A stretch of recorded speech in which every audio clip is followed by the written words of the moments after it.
भाई बुजुर्गो दोस्तों, हमारा भी यही हाल था। फिल्मी दुनिया में थे, बुराई के गढ़ में थे, ऐसी जगह पे थे जहां सर गुनाह शुरू होते हैं, जहां से गुनाह शुरू होते हैं। एक गफलत की जिंदगी थी, एक मदहोशी की जिंदगी थी, बेहिसी की जिंदगी थी। अल्लाह ने फजल किया कि कुछ बंदे हमारे पास आए, हमसे मुलाकात की कोशिशें की। हमारे बड़े भाई अल्लाह के रास्ते में 40 दिन लगा कर आए, उनकी ज़िंदगी बदली। उन्होंने चेहरा मोहरा लिबास सुन्नत के मुताबिक अपना लिया।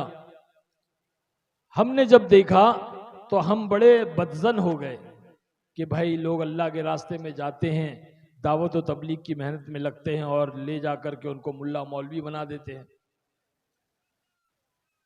तो हम जो है लोगों से मुलाकात नहीं करते। बहुत सारी जमातें आती थी, मुलाकात की कोशिश करती थी, हम किसी ना किसी बहाने से निकल जाते। लेकिन अल्लाह को जब हिदायत देना होता है ना, तो अल्लाह जरिए बनाता है। एक जमात आई, उस जमात के अमीर साहब को हमारे भाई ने कहा कि अमीर साहब, हमारा छोटा भाई फिल्मों में काम करता है, ये हराम है, ये गुनाह है, ये नाजायज है, अल्लाह की नाराजगी का सबब है। तो अमीर साहब ने कहा चलो मुलाकात करते हैं। तो कहा कि नहीं, वो मुलाकात नहीं करते। तो कहा ठीक है, वो कब जाते हैं शूटिंग पर? तो भाई ने कहा सुबह 7 बजे जाते हैं। तो अमीर साहब फजर की नमाज के बाद अकेले तन्हा आकर के मेरी मुलाकात के लिए मेरे इंतजार में मेरी गाड़ी के पास ठहर गए।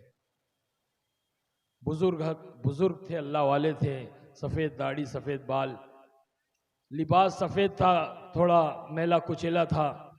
अब जैसे ही मैं वहां पहुंचा तो मैंने देखा कि कोई फकीर नुमा आदमी खड़ा हुआ है। तो मैंने सोचा कि वो साहिल है। तो मैंने अपने जेब में हाथ डाला कि उनको जो है कुछ पैसे दे दो। तो जैसे ही मैंने पैसे लेने के लिए अपने जेब में हाथ डाला, कहा कि ना ना ना, सलाम किया। मैंने जवाब दिया, मुझसे पूछा ये बताओ एक सवाल करना है। मैंने कहा पूछिए क्या बात है। तो कहने लगे मरना है कि नहीं मरना है। मैंने बोला धत तेरी की, ये कौन है भाई सुबह सुबह, मलकुल मौत है क्या? अरे भाई, मौत का तस्करा सुबह सुबह, जब आदमी काम पे जा रहा है, अपने कारोबार की तरफ जा रहा है, मौज मस्ती की तरफ जा रहा है, और ये बूढ़ा सुबह सुबह मरने की बात कर रहा है। बहुत गुस्सा आया। मैंने कहा हाँ, पहले आपको मरना है, बाद में मुझे मरना है। जैसे कि मुझे पता है कि कौन मरेगा, तो खुदा ही बात हो गई। ये तो अल्लाह ही को मालूम है कौन पहले मरेगा। हमने कोरोना में देखा कि दादा के कांधे पे पोते का जनाजा, बाप के कांधे पे बेटे का जनाजा। आगा अपनी मौत से कोई बशर नहीं, सामान 100 बरस का पल की खबर नहीं। मौत से किसकी रिश्तेदारी है, आज उनकी तो कल अपनी बारी है। बस फिर क्या था, गुस्से में आकर मैंने कहा पहले आपको मरना है, बाद में मुझे मरना है। कहने लगे हाँ, पहले मुझे मरना है, बाद में आपको मरना है। अच्छा ये बताएं कि कब्र के अंदर गाड़ी जाएगी कि दाढ़ी जाएगी? क्या कहा? कब्र के अंदर, अरे बोलो ना, गाड़ी जाएगी कि दाढ़ी जाएगी? गुस्से में था। मैंने कहा चाचा आपका दिमाग खराब हो गया है, कब्र में गाड़ी कैसे जाएगी, कब्र में तो दाढ़ी जाएगी। तो कहने लगे हाँ, कब्र में गाड़ी नहीं जाएगी, कब्र में दाढ़ी जाएगी। तो फिर गाड़ी वाली जिंदगी के लिए वक्त जाया क्यों करते हो? दाढ़ी वाली जिंदगी क्यों नहीं इख्तियार करते?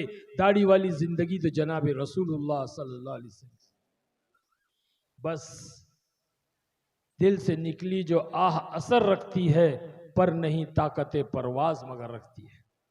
मर्द मुजाहिद की निगाह जब पड़ जाती किसी मोमिन के दिल पे, तो अल्लाह दुनिया बदल देता है। हाँ, इब्राहिम बिन अदम एक बहुत बड़े आदिल बादशाह गुजरे हैं। एक दिन अपने महल के जो सहन में टहल रहे थे, खड़े हुए थे, देख रहे थे खिड़की में से। तो एक फकीर ने जो है उनसे पूछा कि इब्राहिम, तुम्हारे सराय की कीमत क्या है? इब्राहिम बिन अदम बहुत बड़े आदिल बादशाह थे। गुस्सा आया, कहा फकीर, तुझे मेरा महल सराया दिखता है? सराया यानी के लॉज, होटल। तो फकीर उनसे पूछ रहा है बादशाह से, तेरे सराय की कीमत क्या है? तो बादशाह सलामत ने कहा, ए फकीर, तुझे मेरा महल सराया नजर आता है? तो कहा, हां, तेरा महल मुझे सराया नजर आता है। ये बता कि तुझसे पहले यहां कौन रहता था? तो कहा, मेरे बाप, मेरे अब्बा। उनसे पहले? बोले उनके अब्बा। उनसे पहले उनके अब्बा। तो फिर बोले सराया नहीं तो और क्या है? एक आता है और एक जाता है। क्या कहा? एक आता है और एक जाता है। फकीर की बात सुन करके दिमाग खराब हो गया, टेंशन में आ गए, परेशान हो गए। अब जो है गुस्से में जो है गए, जैसी कमरे के अंदर गए तो वहां पर जो है गुलाम ने आकर कहा कि बादशाह सलामत, आपकी बांदी जो है आपके बिस्तर पर सो रही है। तो अब गुस्सा निकालना था, फ्रस्ट्रेशन निकालना था, तो कहा कि जाओ उसको लेकर आओ। उसको लाया गया। बांदी से पूछा, तेरी ये हिम्मत कि मेरे बिस्तर पे तू सो गई? तो कहने लगी, हाँ बादशाह सलामत, मैं बिस्तर साफ कर रही थी, बिस्तर इतना नरम था कि मैं ऐसे लेटी तो मुझे आंख लग गई। तो बादशाह सलामत ने कहा, इसको 10 कोड़े मारो। अब गुस्सा तो निकालना था ना, तो कहा कि इसको 10 कोड़े मारो। तो जैसे ही गुलाम ने जो है, सिपाही ने एक कोड़ा लगाया तो हंसने लगी। बादशाह सलामत देख रहे हो, कोड़ा मारे हंस रही है। फिर दूसरा कोड़ा लगाया, फिर हंस रही। परेशान। तीसरा कोड़ा लगाया, फिर हंसने लगी। ही। कहा कि ये बांदी तू क्या कर रही है? तुझे कोड़ा लगाया जा रहा है और तू हंस रही है? तुझे कोड़ा लगाया जा रहा है और तू हंस रही है? तो कहने लगी, हाँ बादशाह सलामत, मैं ये सोच करके हंस रही हूं, 10 मिनट के लिए मैं सोई तो 10 कोड़े लगाए जा रहे हैं। जो जिंदगी भर सोता है उसका क्या होगा? सुभान अल्लाह, बोलो सुभान अल्लाह। और टेंशन में आ गए। उधर फकीर ने ऐसी बात कर दिया, यहां बांदी ने ऐसी बात कर दी, और टेंशन में आ गए। अब जो है नींद उड़ गई। अब अपने कमरे में टहल रहे हैं तो ऊपर छत पे से जो है कुछ दौड़ने और भागने की आवाज आई। दौड़ने और भागने। तो चिल्ला करके पूछा, कौन है? तो कहने वाले ने कहा कि ऊंट वाला। बोले ऊंट वाला मेरी छत पर क्या कर रहा है? मेरे महल की छत पे क्या कर रहा है? मैं बादशाह सलाम में अपना ऊंट ढूंढ रहा हूं, मेरा ऊंट घूम गया, मैं ऊंट ढूंढ रहा हूं। तो इब्राहिम बिन आदम रहमतुल्लाह अलैह ने कहा, तू पागल हो गया है? तेरा ऊंट अगर घूम गया है तो जा वीराने बियाबान में जा, जंगल में जा, वहां ढूंढ। मेरे महल की छत में ढूंढ रहा है क्या? तुझे तेरा ऊंट मेरे महल की छत पे मिलेगा? तो कहने वाले ने कहा, हाँ बादशाह सलामत, जिस तरह से मेरा ऊंट आपकी महल की छत में नहीं मिलेगा, वैसे अल्लाह भी आपके महल में नहीं मिलेगा। बस समझ गए बात कि ये इशारे अल्लाह की तरफ से है। फौरन अपना चोला उतारा, अपना बादशाह का लिबास उतारा, और जो है एक टाट का पेवन ले करके निकल गए। अल्लाह के जो है वो अल्लाह के रास्ते में निकल गए। बरसों गुजर गए, बादशाह सलामत गायब, जंगलों वीरानों बियानबानों में चले गए। अब सारे जो है प्रजा परेशान, लोग परेशान, रियासत परेशान, सिपाही परेशान, उजरा और उमरा सब परेशान। बादशाह सलामत गए कहां? अब ढूंढने लगे, ढूंढते ढूंढते एक जमाना गुजर गया, बादशाह सलामत नहीं मिले। कई बरसों के बाद में किसी ने इत्तला दी कि बादशाह सलामत जो है एक फकीराना होलिये में एक नदी के किनारे बैठे हुए, चलो चलते हैं और उनको लेकर आते हैं। तो लोग जब वहां पहुंचे, बादशाह सलामत को सलाम किया, अर्ज किया, इल्तिजा की, बादशाह सलामत आप चले, आपका तख्त आपका इंतजार कर रहा है, आपकी हुकूमत, आपकी रियासत आपका इंतजार कर रही है, आप चले हमारे साथ। तो बादशाह सलामत इब्राहिम बिन आदम ने कहा कि ना, मैं नहीं आऊंगा, मुझे नहीं चाहिए वो जिंदगी और वो हुकूमत और वो बादशाहत नहीं चाहिए, मैं इसी में खुश हूं। तो कहा कि बादशाह सलामत चलिए, बहुत बहुत इल्तिजा की। तो कहा, अच्छा मेरा एक काम करो, अगर आप लोगों ने मेरा एक काम कर दिया तो मैं आपके साथ चलूंगा। तो बोले ठीक है, बताइए क्या काम है। तो अपनी सुई से जो गोदड़ी सी रहे थे वो सुई को जो है पानी में फेंक दिया। और कहा सिपाहियों से कि जाओ इसको ढूंढ कर लेकर आओ। अब गोताखोर अंदर गए, पानी के अंदर नदी थी बहती हुई, अब सुई कहाँ मिलती, ढूंढ ढूंढ के परेशान हो गए, वापस आए खाली हाथ, बादशाह सलामत, सुई तो नहीं मिली। बोले अच्छा रुको, ए पानी की मछलियों, मुझे सुई चाहिए, सुई लेकर आओ। तो सारी मछलियां ऊपर आती, हर एक मछली के मुंह में सोने की सुई होती। तो कहते कि ना मुझे ये नहीं, मुझे मेरी सुई चाहिए, लेकर आओ। तो एक मछली जाती है और जो है आपकी सुई ला करके आपको देती है। तो कहते बताओ वो हुकूमत अच्छी है या ये हुकूमत अच्छी है? लोग कहते हैं बादशाह सलामत ये हुकूमत अच्छी है, बस अब चले जाओ, मुझे कोई जरूरत नहीं। उन्हीं को कहते इब्राहिम बिन अदहम रहमतुल्लाह अलैह। तो जब अल्लाह किसी को हिदायत देना चाहता है तो अल्लाह ऐसे इशारे देता है, ऐसे जराए बनाता है कि अल्लाह पाक उसको हिदायत देकर रहता है।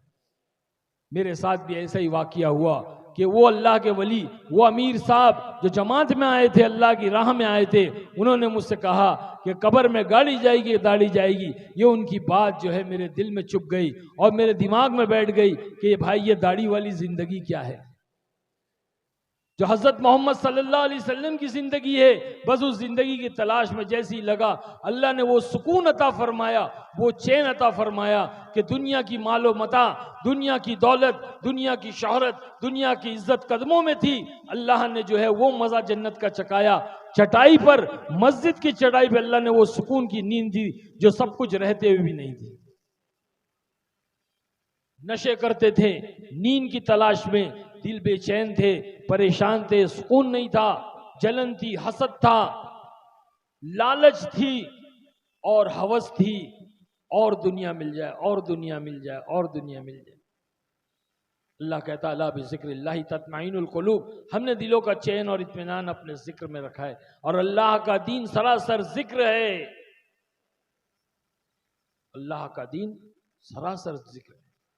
कि अल्लाह का दीन उसे कहते हैं कि अल्लाह के हुक्मों को हजरत मोहम्मद सल्लल्लाहु अलैहि वसल्लम के तरीके से पूरा करने का नाम दीन है।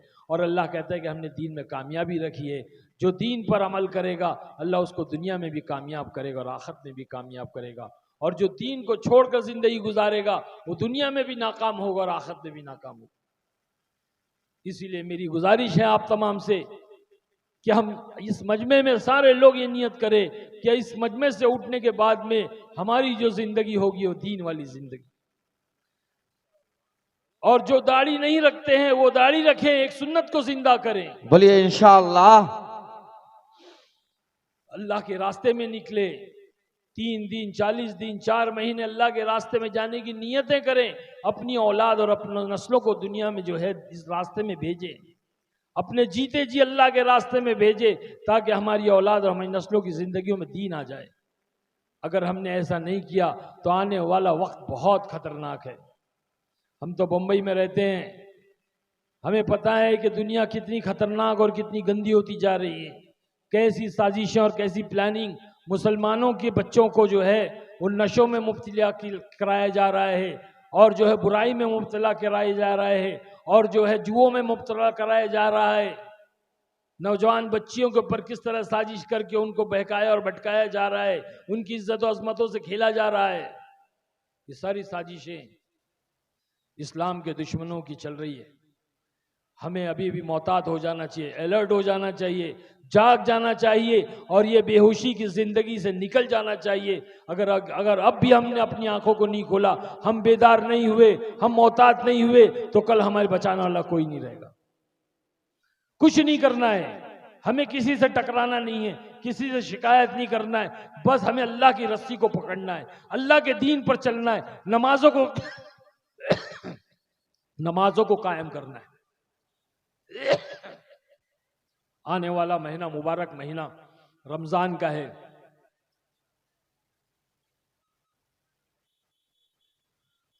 ये शाबान का महीना है, आइंदा महीना रमजान का आ रहा है। बस अब से हम जो है अल्लाह के नबी सल्लल्लाहु अलैहि वसल्लम जो है अपनी कमर को कस लिया करते थे शाबान के महीने से। हम अभी से जो है चालू कर दें, तौबा करके इस मजलिस से उठें। सोचे भाई, मैं कहां आप कहां, इतने 1000 किलोमीटर मैं आपसे मिलने आया, मैं नहीं आया, ये अल्लाह ने भेजा है। क्योंकि कल कयामत में कोई ये नहीं कह सकेगा ए अल्लाह मुझे कोई समझाने वाला नहीं आया था, मुझे कोई बतलाने वाला नहीं आया था। अल्लाह ने आज इस दुनिया में दावत व तबलीग की मेहनत के ज़रिए से एक हुज्जत कायम कर दी है कि हर शोबे से, हर फील्ड से लोग आ रहे हैं। हाँ, हर शोबे से इंजीनियर आ रहे हैं, डॉक्टर आ रहे हैं, बिजनेसमैन आ रहे हैं, आईएएस ऑफिसर, आईपीएस ऑफिसर, हर लाइन से लोग आ रहे हैं। भाई क्यों आ रहे हैं? कौन भेज रहा है? अल्लाह भेज रहा है, ताकि हुज्जत कायम हो जाए और कोई ये नहीं कह सके कि हमें कोई समझाने वाला नहीं आता। एक फिल्मी दुनिया थी, वहां से भी अल्लाह ने मुझे भेज दिया। जहां से बुराइयां शुरू होती है, नौजवान बच्चे और बच्चियां जिस जिंदगी को अपनाने के लिए बर्बादी को इख्तियार करते हैं, अपनी इज्जतों को नीलाम करते हैं, नौजवान अपने जूते खसते के भाई छोटा सा एक रोल मिल जाए। उस जमाने में 90s की मैं बात कर रहा हूं, 90 के दशक की बात कर रहा हूं। मैं एक टॉप लेवल का एक एक्टर था, मुझे फिल्म फेयर अवार्ड के लिए नॉमिनेट किया गया था। फूल और कांटे के लिए मुझे नॉमिनेट किया गया था, best villain of the year, साल का बेहतरीन विलन। अल्लाह ने हिदायत दिया, जिंदगी बदला, अल्लाह दुनिया में काम ले रहा है। बाहर मुल्कों में अल्लाह ने भेजा, अमेरिका भेजा, अफ्रीका भेजा, वेस्ट इंडीज गए, क्यूबा गए। क्यूबा मुल्क वो मुल्क है जहां पर कम्युनिस्ट, धैर्य, नास्तिक, वहां का बादशाह फिदेल कैस्ट्रो, वो अल्लाह और रसूल का नाम लेना तो दूर की बात, किसी मजहब को पनपने नहीं देता था, किसी मजहब को पनपने नहीं देता था।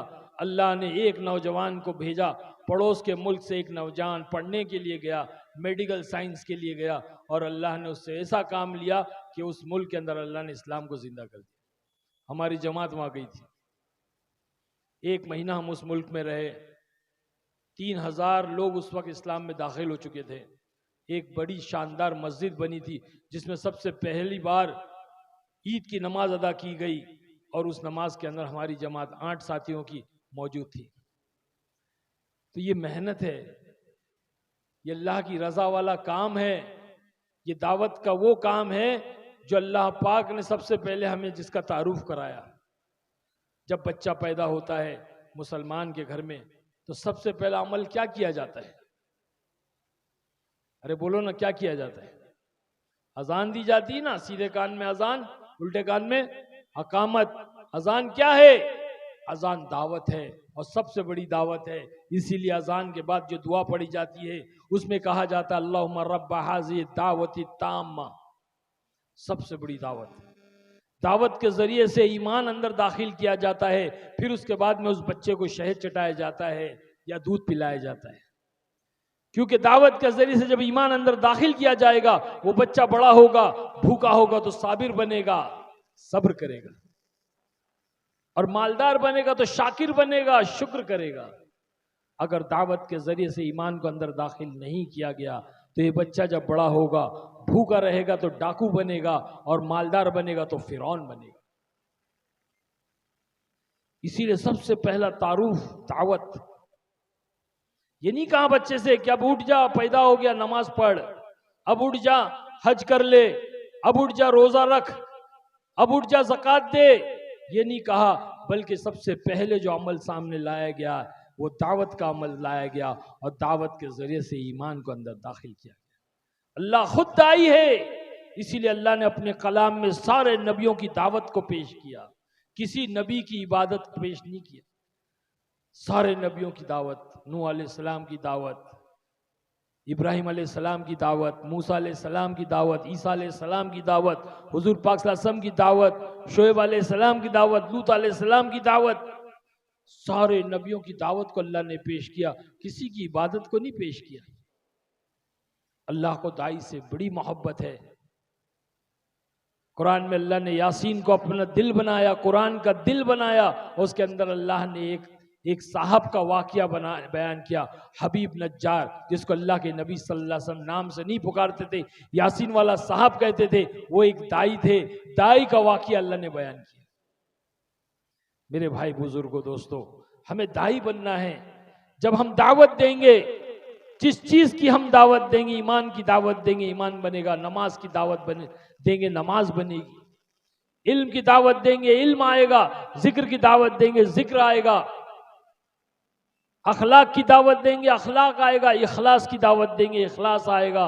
अल्लाह के रास्ते में निकलने की दावत देंगे तो हम खुद सबसे पहले अल्लाह के रास्ते में निकल, अल्लाह हमें सबसे पहले अल्लाह के रास्ते में निकालेगा। जब हम लोगों को अल्लाह के रास्ते में निकलने की दावत देंगे, अल्लाह हमें सबसे पहले तौफीक देगा। इसीलिए कहते हैं हमारे बुजुर्गान दीन, हमारे अकाबिर, हमारे बड़े, कि दावत की मेहनत में लगो, खुद भी लगो, अपने बच्चों को भी लगाओ, ताकि वो एक महफूज माहौल में आ जाए, एक ऐसे माहौल में आ जाए जहां पर शैतान हमला ना कर सके, नफ्स के धोखे से निकल जाए। ऐसा माहौल बनाना होगा, हमें मेहनत करनी होगी, बेदार होना होगा, जागना होगा, खुद को भी जागना होगा, अपनी बीवी और बच्चों को और अपनी औलादों को जगाना होगा। मेहनत करनी होगी। दुनिया दुनिया दुनिया मेरे भाई ये यहीं रह जाएगी। अल्लाह हम जैसे लोगों को जो दुनियादार थे, अय्याशियों में और बुराइयों में घिरे हुए थे, अल्लाह ने निकाला और यहां पहुंचाया, ताकि अल्लाह दिखाना चाहता है कि जाओ और दावत दो और बताओ कि हक क्या है। वकुल जाल हक वज़हकल बातिल इन्नल बातिल काना ज़हूका, कि जब हक आता है तो बातिल भाग जाता है, क्योंकि बातिल बहुत कमजोर है। अल्लाह ने हमें भेजा। अरे ये दुनिया यहीं रह जाएगी भाई, यहीं रह जाएगी, कोई साथ नहीं ले जाएगा। वक्त का बादशाह भी जाएगा और फकीर भी जाएगा। बादशाह अपने साथ तख्त ताज लेकर नहीं जाएगा और फकीर अपने साथ में कटोरा लेकर नहीं जाएगा। हर आदमी अपने ईमान और अमाल को ले जाएगा, और ईमान और अमाल के बनाने का मौका ये दुनिया है, ये जिंदगी है। अगर हमने अभी भी अपनी आंखों को नहीं खोला और हम गफलत की जिंदगी में पड़े रहे, अल्लाह की कसम हमें कोई बचा नहीं सकता, कोई बचा नहीं सकता। हमारी माँ बहनों की इज्जतें अजमतें लूटी जाएगी, हमारा कत्ल आम किया जाएगा, हमें फुटबॉल की तरह ठोकर मारा जाएगा। कोई हमें नहीं बचा सकता सिवा अल्लाह के, और अल्लाह को राजी करने का रास्ता एक ही है कि हम दावत की मेहनत करें और दीन को अपनी जिंदगी में लाएं। इसीलिए ये गुजारिश है, बहुत इल्तिजा है, रिक्वेस्ट है कि आप तमाम जो है इसकी नियतें करें। इस मजमे से, इस मजमे के अंदर ये नियत करें कि हम अपनी जिंदगियों के अंदर दीन को लाएंगे इंशाअल्लाह। बोलो सब लाएंगे इंशाअल्लाह, जोर से बोलो भाई, सब हाथ उठा के बोलो माशाअल्लाह। अल्लाह बेइंतहा कबूल फरमाए। अगर आप लोगों ने अपनी जिंदगियों को बदल दिया, हाँ अपनी जिंदगी को तब्दील करना है, तबलीग का मतलब ही तब्दील करना है ना? अल्लाह ने बहुत सारे ज़राए दिए हैं, बहुत सारे रास्ते दिए, लेकिन मेरी नज़र में ये दावत और तबलीग की मेहनत जो है वो आसान मेहनत है, चलता फिरता मदरसा है। वरना अपनी लाइन से, जो जिस लाइन से सीखना चाहे सीखे भाई, दीन सीखे, दीन सीखे, दीन पर मेहनत करे, ईमान पर मेहनत करे, अपने बीवी बच्चों पर मेहनत करे। हाँ फिक्र लें, सोचें, इंशाअल्लाह ताला अल्लाह ने चाहा तो एक ऐसा इनकलाब आएगा, आप देखोगे अपने मोहल्ले, अपने बस्ती के अंदर, अपने इलाके के अंदर, कि किस तरह से अल्लाह की रहमतें और बरकतें नाजिल होगी। करेंगे सब इंशाअल्लाह। वक्त का तकाजा है, थका हुआ हूं, बहुत दिल चाह रहा है कि आप लोगों से बहुत बातें करूं, लेकिन पता नहीं कुछ ना कुछ तकलीफ हो रही है, तो माजरत चाहता हूं और आप लोगों से जो है दुआओं की दरख्वास्त करता हूं। इंशाअल्लाह दुआ करके जो है बात को ख़त्म करेंगे।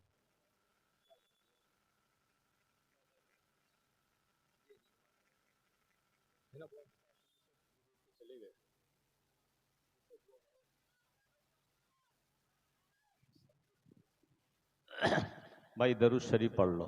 दरूद शरीफ पढ़ो। अल्लाहुम्मा सल्लि अला मुहम्मद व अला आलि सय्यिदिना मुहम्मदिन व बारिक वसल्लम।